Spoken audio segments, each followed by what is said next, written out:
Welcome back नाज़रीन। बात कर ली जाए आज कराची की सूरत हाल पर। एनडीएमए ने भी नाले साफ किए, लेकिन नालों की सफाई के बावजूद भी कराची ज़ेरे-आब आया। बहुत से इलाके ऐसे हैं जहां पर घरों में भी पानी खड़ा हुआ है, गाड़ियां ज़ेरे-आब आ गई और बहुत ही बुरी सूरत हाल थी। तो इसका जिम्मेदार कौन है? अब वफाकी हुकूमत जिम्मेदारी उठाने के लिए तैयार है, सिंध हुकूमत जिम्मेदारी उठाने के लिए तैयार है, या फिर वो बेइख्तियार शहरी हुकूमत जो कि 4 साल से ये नोहा पड़ती रही कि हमारे पास इख्तियारात नहीं है, फंड्स नहीं है, वो जिम्मेदारी उठाने के लिए तैयार है। इस वक्त हमारे साथ लाइन पर मौजूद हैं पीटीआई की जानिब से एमपीए अदील अहमद साहब। अदील साहब, बहुत शुक्रिया प्रोग्राम के लिए आपने ज्वाइन किया। जानना चाहूंगा आज कराची की सूरत हाल देखकर क्या रद्द-ए-अमल है, क्या मौक़िफ़ है वफाकी हुकूमत का?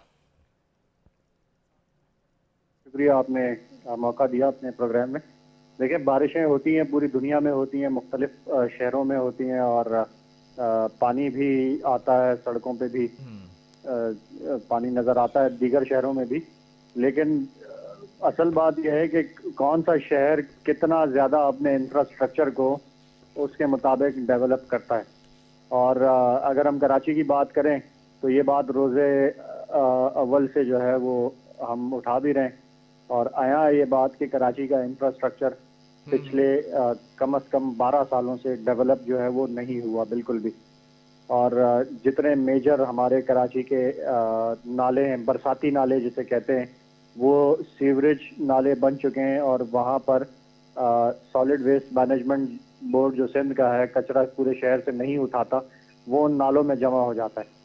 अब कुछ अर्सा पहले भी बारिशें हुई और जो कराची में तबाही आई और सूबाई हुकूमत की मुकम्मल नाकामी को देखकर वज़ीर आज़म पाकिस्तान इमरान खान साहब ने एनडीएमए को और पाक फौज को हिदायत दी कि वो कराची में मेजर नाले जो है वो साफ करें। अच्छा, एनडीएमए ने, अदील साहब, एनडीएमए ने भी तो नाले साफ किए सिंध हुकूमत के साथ मिलके, कुछ बेहतरी आई कराची के अंदर या नहीं आई? देखें, ये मैं कंप्लीट कर रहा था, उसी में आपको जवाब मिल जाता कि एनडीएमए और पाक फौज ने जो कराची में नालों की सफाई की, ये हम 1 साल पहले भी कर चुके थे। 1 साल पहले फेडरल मिनिस्टर अली जैदी साहब की क़यादत में क्लीन कराची कैंपेन एक चली। अच्छा, उस पे तो आप पे इल्जाम लगता है, सिंध हुकूमत कहती है कि अली जैदी साहब आए थे, नालों से कचरा निकाल के सड़कों पे, ग्राउंड्स में फेंक दिया था। देखें, सिंध हुकूमत तो इंतहाई बेहुदा और मैं कहता हूँ कि निकम्मा होने के साथ, एक होता है ना कि जी इंसान नाअहल होता है, निकम्मा होता है, ऊपर से बदतमीज और बेहुदा भी हो, तो वो सिंध हुकूमत की मिसाल वो है कि ना तो खुद काम करते हैं और ना जब कोई इनकी कोई हेल्प करने आता है तो ना उनको जो है वो वेलकम करते हैं और उससे फायदा और कैसे वेलकम किया जाए अदील साहब, और कैसे वेलकम किया जाए? इस्लामाबाद में बैठक लगा दी, वजीर आला सिंध खुद पहुंच गए, वजीर इत्तलात खुद पहुंच गए, वजीर तालीम खुद पहुंच गए वफाकी हुकूमत के पास, बैठक लगा दी। और क्या आपको चाहिए, कोऑर्डिनेशन या कॉपरेशन? देखें, बैठक लगाना, मीटिंग के अंदर बैठना, कमरे के अंदर अच्छा बच्चा बन के बात सुनना, वो और ग्राउंड पे जो फैसिलिटेशन है, ग्राउंड पे जो वेलकम करना है, उसमें बड़ा फर्क है। क्लीन कराची कैंपेन का मैं हिस्सा था, मैंने भी उसमें पार्टिसिपेट किया था और बहुत सारे नालों की सफाई मॉनिटर भी की थी। उसमें जो हमें रुकावटें सिंध हुकूमत ने डाली कि कचरा जो है वो इनके जो जीटीएस साइट्स थे वहाँ पर कचरा डालने नहीं देते थे, हम कचरा फेंकते थे तो ये कहीं और से इनकी जो डिपार्टमेंट्स हैं वो कचरा उठा के ला के सड़कों पे फेंक देते थे, इल्ज़ाम हम पे लगाते। तो बड़ी इन्होंने जो है वो इसमें बेहूदियाँ की। तो कहने का मकसद ये है कि लास्ट टाइम जब हमने कैंपेन लॉन्च की, जो मैं बात करना चाह रहा था असल में, वो कैंपेन आपकी 1 टाइम कैंपेन थी जो हो गई।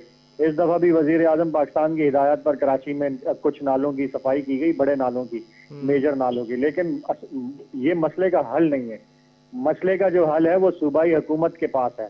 चले, बड़ी अच्छी बात आपने अदील की। सूबाई हुकूमत ने, जो पाकिस्तान पीपल्स पार्टी की हुकूमत ने 2010 में 18वीं तरमीम पास करके सूबों को इख्तियारात दिए, वो इख्तियारात जो उन्होंने, जिसका वो क्रेडिट लेते हैं 18वीं तरमीम का, वो इख्तियारात वो इस सूबे में क्यों इस्तेमाल नहीं कर रहे सिंध हुकूमत? नहीं, आपने बड़ी अच्छी बात की, मैं उसी पर अगला सवाल करना चाहूंगा। बेहतर नहीं करते, मसाइल का हल तलाश करने की जरूरत है। तो इसका हल क्या है? जो बैठक लगी थी जिसमें इत्तेफाक किया गया था 6 चीजों पर, ट्रांसपोर्ट भी उसमें जो है वो सर-ए-फहरिस्त था, पानी का मसला था, निकासी का मसला था, नालों की सफाई थी, कचरे का डिस्पोजल था, ये तमाम चीजें थी। अब ये मसला हल कैसे होगा? बेहतर की है, क्या चीज बेहतर की है इन्होंने? आज आप खैबर पख्तूनख्वा को देखें, 7 साल वहाँ पे तहरीक इंसाफ की हुकूमत रही, वहाँ पे हम प्रोविंशियल गवर्नमेंट जो है वो मोटरवेज अपने वफाक की मदद लिए बगैर बना रहे हैं।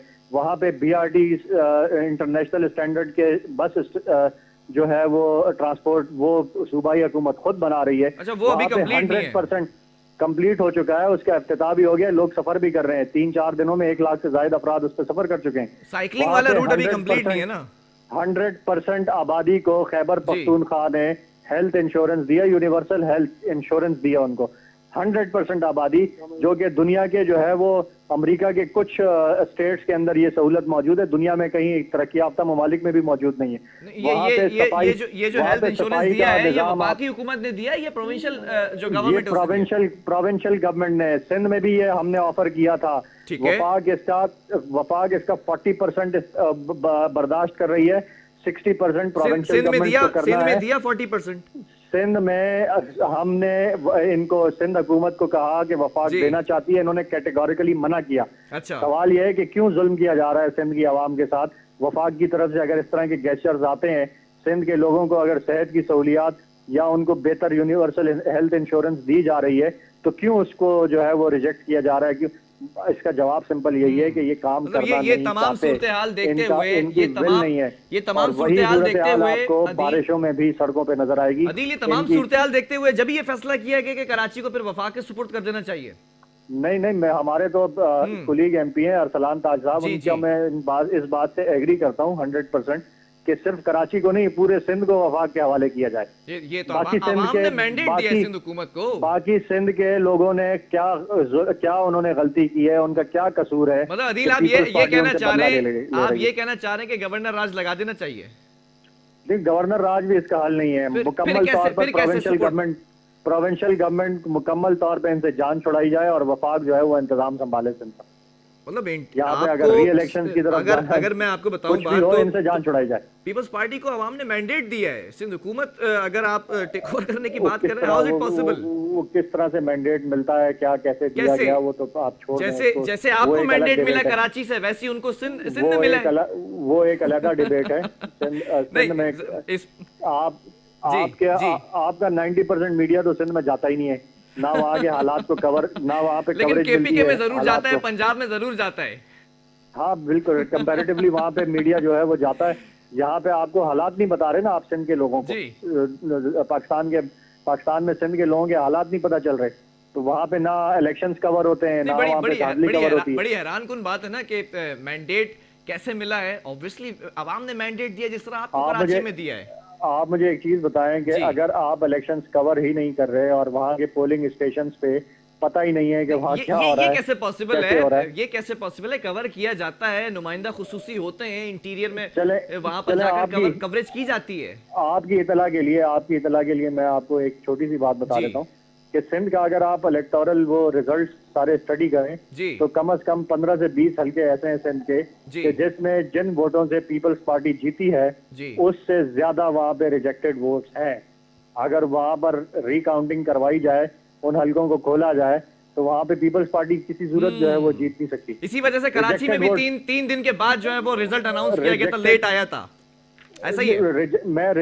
मैं रिजेक्टेड वोट्स की बात कर रहा हूँ कि वो विनिंग मार्जिन से कहीं ज्यादा है, थोड़ा बहुत नहीं, कहीं ज्यादा।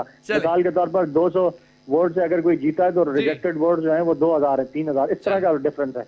तो ये मेरे कहने का मकसद ये है कि जो सिंध में इलेक्शंस होते हैं वो किस तरह से होते हैं या किस तरह से मैंडेट मिलता है, उसकी वो एक अलग डिबेट है, उसमें जाएंगे तो बहुत कभी खुल के डिबेट करेंगे। बहुत शुक्रिया आदिल अहमद साहब, MPA PTI की जानिब से हमारे साथ मौजूद थे। दोनों सियासी जमातों का एक ही मौकफ था और उस मौकफ को मैं यहाँ पर बयान करना चाहूंगा।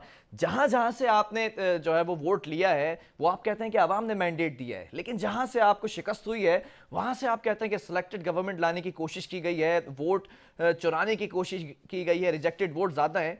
ये मौकफ क्यों अपनाया जा रहा है? जीत होती है तो आप कहते हैं कि आवाम ने हमें जो है वो जीत दी है, वोट दिए, और हार होती है तो आप किसी और पर इल्जाम लगाते हैं कि सिलेक्टेड हुकूमत लाने की कोशिश की गई। बहरहाल कराची का मुकदमा लड़ने की कोशिश रोजाना की जाती है, लेकिन कराची की सूरत हाल बदलने का नाम नहीं ले रही है। ये सूरत हाल बदलेगी कैसे? वफाकी हुकूमत भी यहाँ पर मौजूद है, NDMA के थ्रू सिंध हुकूमत भी मौजूद है, और उसके साथ साथ शहरी हुकूमत के बारे में हमेशा बात करता रहा हूँ। बेइख्तियार मेयर थे और फंड्स भी नहीं थे, इस पर भी किसी दिन प्रोग्राम करेंगे। बहरहाल प्रोग्राम का वक्त खत्म हुआ, आपके फीडबैक का मैं मुंतज़िर हूँ, आपने अपना फीडबैक मुझ तक जरूर पहुंचाना है।